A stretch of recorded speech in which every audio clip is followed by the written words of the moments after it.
اب آپ قرآنی اور روحانی سائنس پر مبنی لیکچر سنیں گے جس کے مقرر ہیں جناب خواجہ شمس الدین عظیمی صاحب۔ اعوذ باللہ من الشیطان الرجیم، بسم اللہ الرحمن الرحیم۔ روزہ ایک ایسا عمل ہے کہ جس کو اللہ تعالیٰ نے خود اپنے لیے پسند فرمایا، اور روزے کی جزا کے بارے میں ارشاد کیا کہ روزے کی جزا میں خود ہوں۔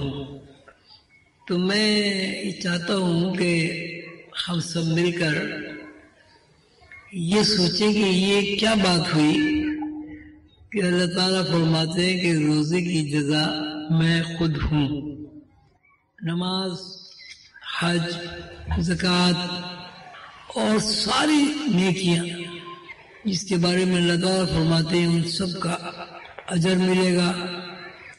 اللہ تعالیٰ فرماتے ہیں کہ چھوٹی سے چھوٹی بات اگر برائی کی ہے وہ بھی اللہ کے یہاں ریکارڈ ہے، اور بڑی سے بڑی بات اچھائی کی جو ہے وہ بھی اللہ کے یہاں ریکارڈ ہے۔ فَمَن يَعْمَلْ مِثْقَالَ ذَرَّةٍ خَيْرًا يَرَهُ وَمَن يَعْمَلْ مِثْقَالَ ذَرَّةٍ شَرًّا يَرَهُ۔ یہ بات جو ہے کہ روزے کی جزا میں خود ہوں، یہ اس کو تلاش کرنا ہے کہ اللہ تعالیٰ کے اس فرمان میں کیا حکمت ہے۔ روزے کی جزا میں خود ہوں، اس کا سیدھا سا مطلب میرے سمجھ میں تو آتا ہے کہ روزے دار اگر روزے کی پوری حکمت اور پوری اس کے جو قاعدے اور ضابطے اللہ تعالیٰ نے مقرر کیے ہیں اس کے ساتھ اگر روزہ رکھ لیا جائے تو اللہ تعالیٰ کا اس روزے دار کو دیدار ہو جاتا ہے۔ روزے کی جزا میں خود ہوں،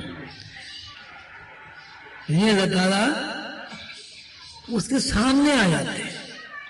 اچھا بھی اللہ تعالیٰ کی مرضی کے اوپر ہے، اللہ تعالیٰ جس کے سامنے جس کی چاہے سامنے آ جائے، اللہ تعالیٰ کوئی پابندی تو نہیں ہے۔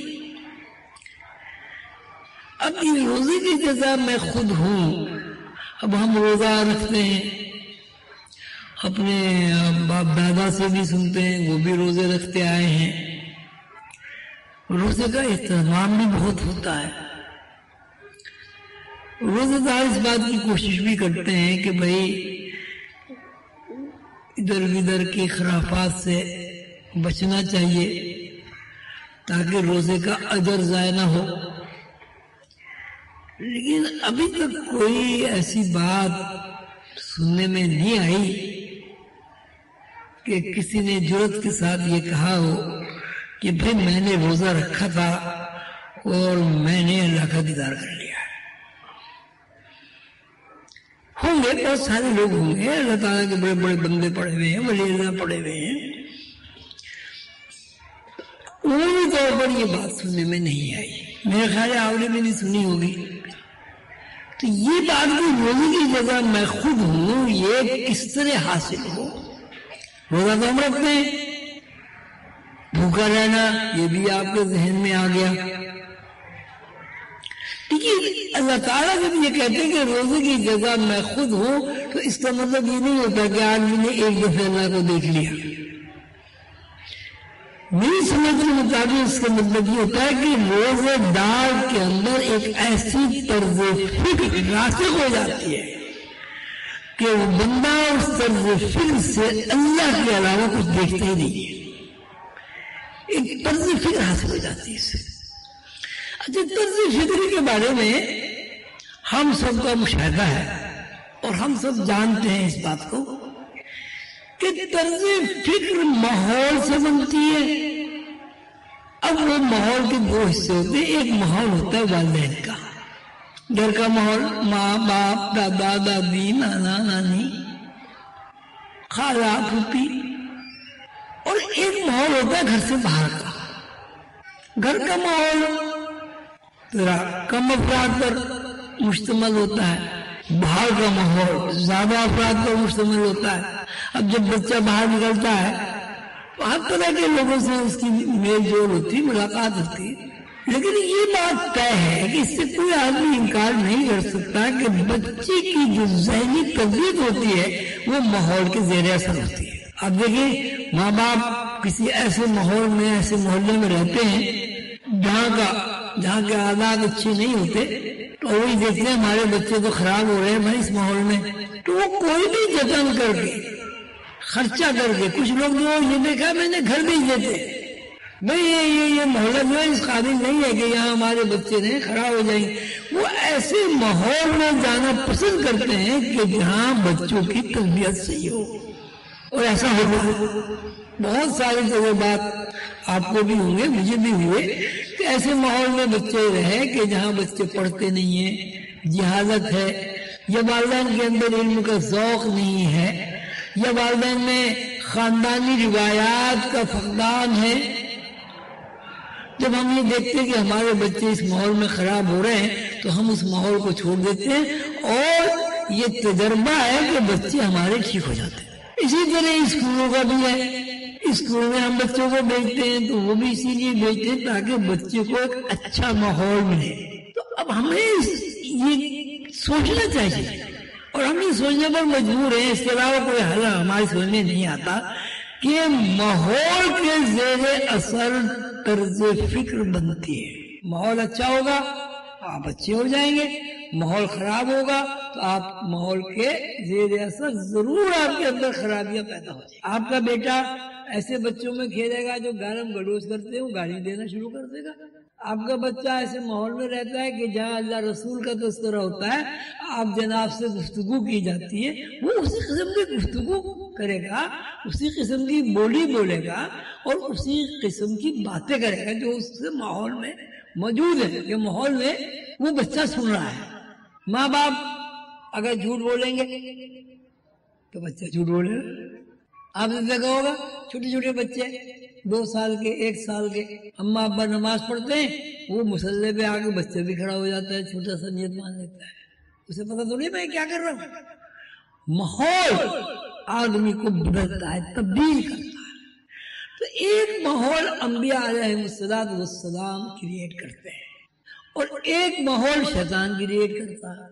جب انبیاء علیہ السلام کے ماحول میں بندہ چلا جاتا ہے تو وہ صالح ہو جاتا ہے، نیک ہو جاتا ہے، متقی ہو جاتا ہے، پرہیزگار ہو جاتا ہے، مساجدیں آباد ہو جاتی ہیں، قرآن کریم کی تلاوت عام ہو جاتی ہے، ایک ماحول بن جاتا ہے نورانی. اور جب کوئی آدمی پیغمبر سے ہٹ کے شیطانی ماحول میں جاتا ہے تو پھر جناب سینما آباد ہوتے ہیں، بلیک مارکیٹنگ کی مارکیٹیں آباد ہوتی ہیں. وہ کچھ ہوتا ہے جو انبیاء علیہ السلام کے ماحول کے اور طرز فکر کے بالکل الگ ہے. اب جب ہم روزے کے عمل کی طرف آتے ہیں اور سوچتے ہیں کہ روزہ کیا ہے اور روزہ اتنی بڑی عبادت کس طرح ہے کہ اللہ تعالیٰ نے یہ کہہ دیا کہ میں روزے کی جزا میں خود ہوں. یعنی روزے دار کو میں مل جاتا ہوں، سمجھیں کہ روزے دار کو میں مل جاتا ہوں، یا روزے دار مجھے ڈھونڈ لیتا ہے، یا روزے دار مجھے پا لیتا ہے، یا روزے دار میرا دیدار کر لیتا ہے. تو جب روزے کے بارے میں آپ سوچیں گے، تھوڑی سی دیر بھی آپ سوچیں، تو رمضان المبارک پورا مہینہ ایک ماحول ہے. فجر کی اذان، سحر، سارے دن بھوکا رہنا، حلال چیزوں کو حرام کر لینا، افطار کے وقت جناب 1 کروڑ بندہ بیٹھا ہوا ہے، چیزیں سامنے رکھی ہوئی ہیں، بھوک بھی لگ رہی ہے، پیاس بھی لگ رہی ہے، لیکن مجال ہے جب تک اذان کی آواز نہ آ جائے کوئی افطار کر لے. تو انتظار کرتے ہیں کہ اذان ہوگی تو منہ کھلے گا، اذان مغرب کی نہیں ہوگی تو منہ نہیں کھلے گا. پھر جتنے بھی روزے دار لوگ ہیں اللہ تعالیٰ سب کو روزہ رکھنے کی توفیق عطا فرمائے، وہ کوشش کرتے ہیں جھوٹ نہ بولیں، وہ کوشش کرتے ہیں غیبت نہ کریں. تو یہ ایک ماحول بن گیا. اب ایک ماحول ہے پہلوانوں کا.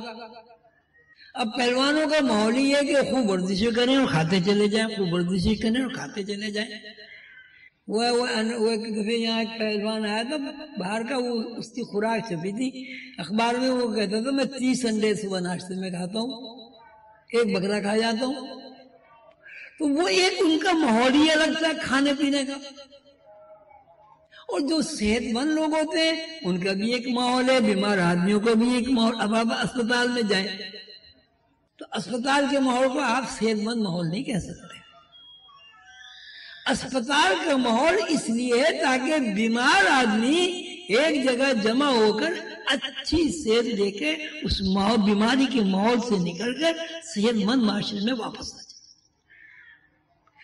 تو رمضان ایک مکمل پروگرام ہے، ایک ماحول ہے پوری قوم کے لیے.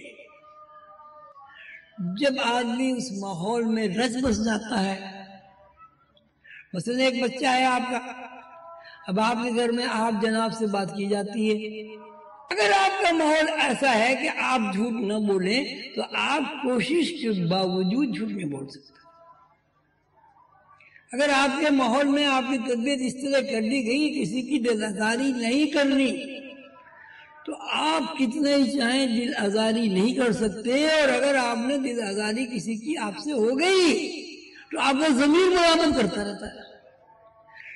تو یہ روزہ جو ہے رمضان المبارک کا پورا مہینہ 30 دن اللہ تعالیٰ نے ایک ایسے ماحول بنایا ہے اس 30 دن میں کہ بندہ کچھ بھی کرے اس کا ذہن اللہ کی طرف متوجہ رہتا ہے. جس طرح اب اسے پیاس لگی، گرمی ہو رہی ہے، گلا خشک ہو رہا ہے، زبان پہ کانٹے پڑے ہوئے، وہ جناب پانی پیتا کلی کر دیتا ہے، ڈولیاں بھگو کے سر پہ رکھتا ہے، پانی نہیں پیتا. کیوں نہیں پیتا؟ کہ میں نے صبح اللہ سے وعدہ کیا تھا کہ جب تک مغرب کی اذان نہیں ہوگی میں نے پانی نہیں پینا. اور اللہ مجھے دیکھ رہا ہے، اگر مجھے کوئی نہ بھئی آپ غسل خانے میں جائیں جا کے غٹ غٹ کا پانی پینے کوئی دیکھ رہا ہے آپ کو، لیکن آدمی نہیں پیتا. کیوں؟ کہ مجھے اللہ دیکھ رہا ہے، کوئی دیکھے نہ دیکھے مجھے اللہ دیکھ رہا ہے. اچھا بھوک لگ رہی ہے، پیٹ میں بل پڑ رہے ہیں، آتے قل واللہ شریف پڑھ رہی ہیں، آپ روٹی نہیں کھاتے، نماز کی پابندی ہو جاتی ہے، غیبت نہیں ہوتی. اب افطار کر لیا، اب افطار کے بعد جناب آپ کا یہ تو پورا دن تو اس ماحول میں گزرا کہ اللہ دیکھ رہا ہے روٹی نہیں کھانی، اللہ دیکھ رہا ہے پانی نہیں پینا، اللہ دیکھ رہا ہے کسی کی غیبت نہیں کرنی، اللہ دیکھ رہا ہے کہ کسی کی دل آزاری نہیں کرنی. یہ ایک ماحول بنا آپ کا پورا. دوسری بات یہ کہ انسان کی جو زندگی کے دو رخ ہیں، ایک اس کا جسم ہے، ایک اس کی روح ہے. تو یہ سارے ڈاکٹر بھی جانتے ہیں، حکیم بھی جانتے ہیں کہ اگر انسان ضرورت سے زیادہ کھانا کھاتا ہے تو ضرورت سے زیادہ کھانا کھانے سے اس کے اندر طاقت نہیں آتی، بیماریاں اس کے اندر داخل ہو جاتی ہیں. سب جانتے ہیں. دیکھیے نا آپ موٹے ہو جاتے ہیں، کہتے ہیں ڈائٹنگ کرو. کیوں کرو ڈائٹنگ؟ کہ زیادہ کھانے سے بیمار ہو گئے آپ. اتنا کھائیں جتنی ضرورت ہے. حضرت علی کا قول ہے، فرماتے ہیں کہ پیٹ کے 3 حصے کرو، ایک حصہ کھانے کا روٹی کا، ایک حصہ پانی کا، اور ایک حصہ ہوا کا. جب تم یہ کام کرو گے تو کبھی بیمار نہیں ہوگے. آپ نے دیکھا ہوا کم کھانے والے لوگ بہت کم بیمار ہوتے ہیں، زیادہ کھانے والے لوگ بہت زیادہ بیمار ہوتے ہیں. چکنائیاں کھا کے کسی کے جناب کولیسٹرول بڑھ گیا، کسی کا ہائی بلڈ پریشر ہو گیا. کم کھانے والے لوگ جو ہیں بیمار کم ہوتے ہیں. یہ مسلم اصول ہے. اب جب آپ نے روزہ رکھا وہ آٹومیٹک ہی کھانا کم ہو گیا تو آپ کی صحت اچھی ہو گئی. دوسری ہے کہ جب آپ جتنا کھانا کھائیں گے آپ کے دماغ میں نیند کا خمار آئے گا، ہر وقت لگے سوئی جاؤ سوئی جاؤ سوئی جاؤ. رمضان میں کچھ دن نیند آتی ہے، 2-3 دن پھر نیند نہیں آتی، نیند اڑ جاتی ہے. اچھا آپ نے دیکھا ہوگا 2-3 دن تو ذرا پریشانی ہوتی ہے، اور جب 2-3 دن کے آپ روزے رکھ لیتے ہیں اس کے بعد روزے میں ایک لذت آتی ہے. کئی دفعہ تو افطار کرنے کو بھی دل نہیں چاہتا، اتنی لذت روزے میں آتی ہے. تو یہ ایک ماحول بنا اس بات کے لیے کہ آپ اللہ کے لیے بھوکے رہیں گے، اللہ کے لیے پیاسے رہیں گے، اللہ کے لیے جھوٹ نہیں بولیں گے، غیبت نہیں کریں گے کسی کی، اور صبح سے شام تک اس خیال کو بار بار ریپیٹ کریں گے کہ میرا فجر سے لے کے مغرب تک، یعنی طلوع شمس سے غروب شمس تک پوری میری جو زندگی وہ اللہ کے لیے وقف ہے. میں نے کچھ نہیں کرنا، جو اللہ نے چاہنا ہے وہی میں نے کرنا ہے. پھر وہ رات آ گئی، اب رات میں بھی ان کا تراویح پڑھنی ہے، تھوڑی دیر سو گئے ان کا اب سحر کرنی ہے.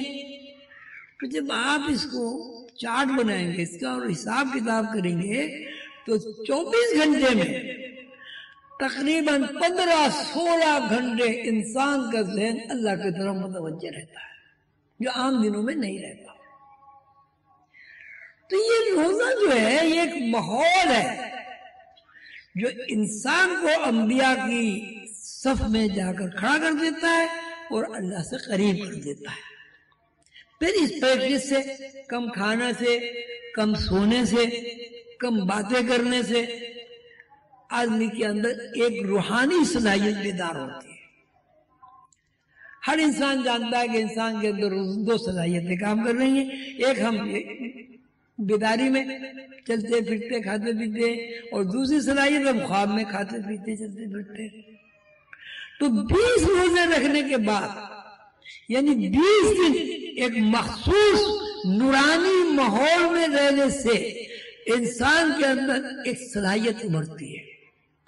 وہ صلاحیت ہے غیب بینی کی صلاحیت، جس کے بارے میں رسول اللہ صلی اللہ علیہ وسلم نے فرمایا کہ شب قدر کو طاق راتوں میں تلاش کرو، 21، 23، 25، 27، اور اگر چاند نہ ہو تو 29 بھی ہے. اور جو لوگ روزے کی فضیلت، روزے کے آداب، روزے کی حکمت اور روزے کے مفہوم سے باخبر ہو کر 20 روزے رکھ لیتے ہیں، ان کے اندر یقیناً غیب میں دیکھنے کی صلاحیت پیدا ہو جاتی ہے. اور جب وہ رات کو جاگتے ہیں، شب بیداری کرتے ہیں، اللہ تعالیٰ کے فضل و کرم سے ان کے اوپر شب قدر کا انکشاف ہوتا ہے. اِنَّا أَنزَلْنَاهُ فِي لَيْلَةِ الْقَدْرِ لَيْلَةُ الْقَدْرِ خَيْرٌ مِّنَ أَلْفِ شَهْرٍ تَنَزَّلُ الْمَلَائِكَةُ وَالرُّوحُ فِيهَا بِإِذْنِ رَبِّهِم مِّن كُلِّ أَمْرٍ سَلَامٌ هِيَ حَتَّىٰ مَطْلَعِ الْفَجْرِ. کہ شب قدر کیا ہے؟ آپ کیا سمجھیں شب قدر کیا ہے؟ شب قدر 1000 مہینوں کی سے افضل ہے. اب 1000 مہینے میں 30,000 دن ہوتے ہیں، 30,000 راتیں ہوتے ہیں. ایک مہینے میں 30 راتیں ہوتی ہیں، 30 دن ہوتے ہیں. تو 1000 مہینے میں 30,000 دن ہوتے ہیں، 30,000 راتیں ہوتی ہیں. تو کتنی ہو گئی؟ 60,000 ہو گئی. خیر من الف شہر، لیلۃ القدر افضل ہے 60,000 گنا حواس. یعنی اگر آپ کے اندر لیلۃ القدر کے حواس بیدار ہو گئے ہیں تو آپ کے دیکھنے کی، آپ محسوس کرنے کی، آپ کے اندر 60,000 گنا زیادہ صلاحیت بیدار ہو گئی. رمضان المبارک کے ماحول میں رہنے سے، روزے رکھنے سے، اور روزے رکھنے کے آداب ہیں کم کھاؤ. اب یہ کوئی یہ نہیں ہے ہمارے یہاں تو جب ہم روزہ رکھتے ہیں تو بڑا عجیب ہے، لوگ کہتے ہیں جی ہر مہینے میں رمضان کا خرچ دگنا ہو جاتا ہے. لیکن اگر آپ نے روزے کے آداب کے ساتھ روزہ رکھ لیا، مطلب اتنا کھائیں جس میں کمزوری نہ ہو، اتنا سوئیں جس میں آپ کی طبیعت خراب نہ ہو، اتنا کام کریں جس میں آپ تھکان سے بے حال نہ ہو جائیں، اور پھر روزہ رکھیں. اب روزے میں جب آپ کو فرصت ملے گی بھائی زیادہ زیادہ قرآن شریف پڑھیں، نفلیں پڑھیں، درود شریف پڑھیں، سورہ قدر کی آیات کی زیادہ سے زیادہ تلاوت کریں. 20 دن آپ کے اندر اتنی صلاحیت پیدا ہو جائے گی کہ اب آپ غیب کی دنیا کو دیکھنے کے قابل ہو گئے. اب جب آپ راتوں کو جاگیں گے، 21 کو جاگے، 23 کو جاگے، 25 کو جاگے، اب دیکھ لیں رات کو آپ جو جاگیں گے کوئی تاش کے پتے تو کھیلیں گے نہیں، کوئی اللہ کی عبادت ہی کریں گے نا. تو اس عبادت کے انوار سے آپ کے اندر ایسی نگاہ پیدا ہوئے گی کہ آپ فرشتوں کو دیکھ سکتے ہیں. تو میری دانش میں تو یہ سمجھتا ہوں کہ رمضان المبارک کا پورا مہینہ ایک ماحول ہے، ایسا ماحول جو انبیاء کا ماحول ہے، اللہ سے قربت والوں کا ماحول ہے، فرشتوں کا ماحول ہے. تنزل الملائکۃ والروح، فرشتے اترتے ہیں اور حضرت جبریل علیہ السلام اترتے ہیں.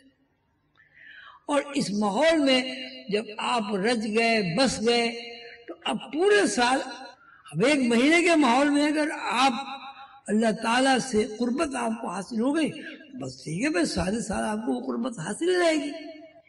شرط یہ ہے کہ روزے کو روزے کے آداب کے ساتھ رکھا جائے. اللہ تعالیٰ آپ سب کو خوش رکھے، آپ کو توفیق دے، مجھے بھی توفیق دے کہ ہمیں انبیاء علیہ السلام کے نقش قدم پر چلنے کی جو رسول اللہ صلی اللہ علیہ وسلم نے ہدایت عطا فرمائی ہے، ہم اس پر بھرپور طریقے سے عمل کریں، اور رمضان المبارک کی برکات سے ہم سب کو مستفید ہونے کی توفیق عطا فرمائے. آمین یا رب العالمین. ابھی آپ قرآنی اور روحانی سائنس پر مبنی لیکچر سن رہے تھے، جس کے مقرر تھے جناب خواجہ شمس الدین عظیمی صاحب.